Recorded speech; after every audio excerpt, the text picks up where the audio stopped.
Today's scripture reading comes from Philippians 2:1-15.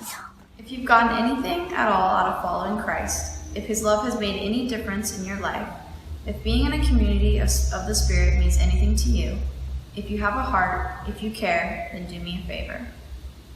Agree with each other, love each other, and be deep-spirited friends. Don't push your way to the front. Don't sweet talk your way to the top. Put yourself aside and help others get ahead. Don't be obsessed with getting your own advantage. Forget yourselves long enough to lend a helping hand. Think of yourselves the way Christ Jesus thought of himself.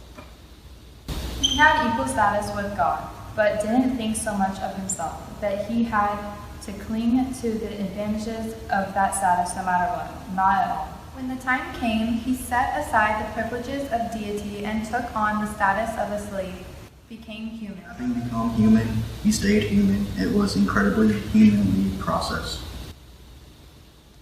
He didn't claim special privileges. Instead, he lived a selfless, obedient life and then died a selfless, obedient death.